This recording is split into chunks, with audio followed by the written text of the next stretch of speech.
The flood is coming, and it is imminent, and we can see with the financial crisis and the imminent collapse, which is about to come right in front of us, will give us these are opportunities for us now to do things.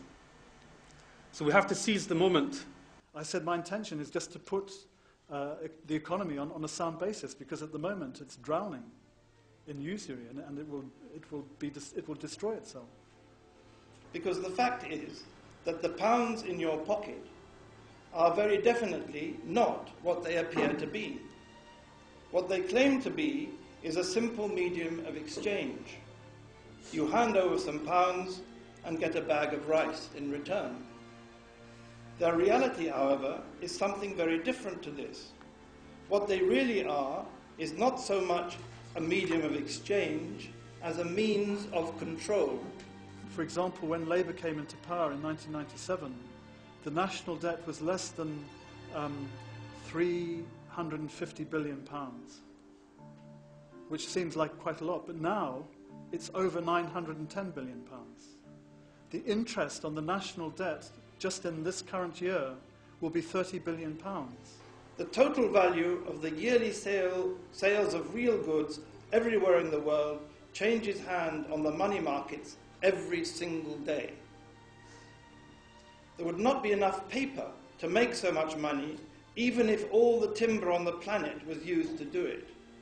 And if the notes to make such a sum were placed one on top of the other, the pile would reach beyond the moon. This paper is only worth the paper it's printed on. You know, where it says $1 or $100, it doesn't really matter. It's just a fancy design and a figure. It doesn't mean anything. It would seem like some kind of mad joke, were the effects not so desperately serious for individual human beings and nations, and indeed the planet as a whole.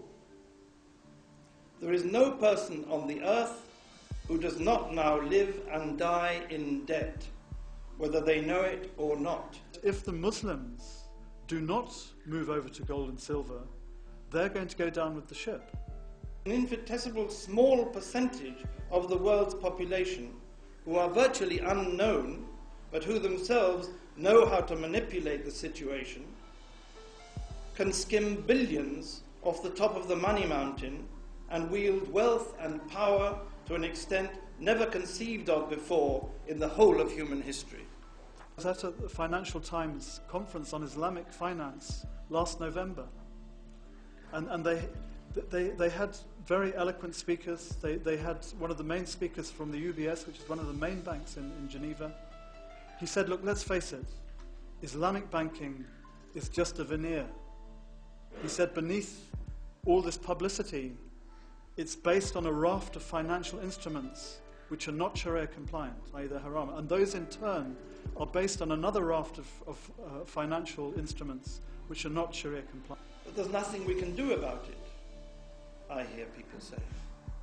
We have no other alternative. That is no longer true. We do have a choice. There is something that we can do, but that something can only be found within the parameters of a functioning Muslim community.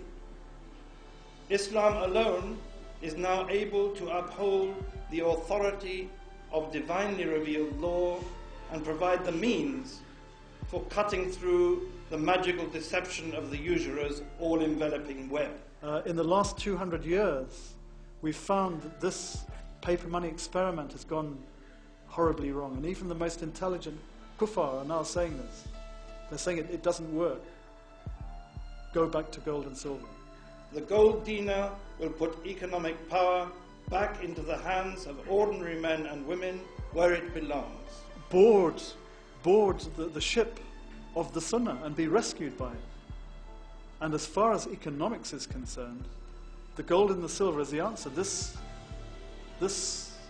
gold dinar is the answer. This silver dirham is the answer. This is Islam in practice. This is divine guidance in action. What you see is what you get. These were minted back in the last century, back in about 1995, I think.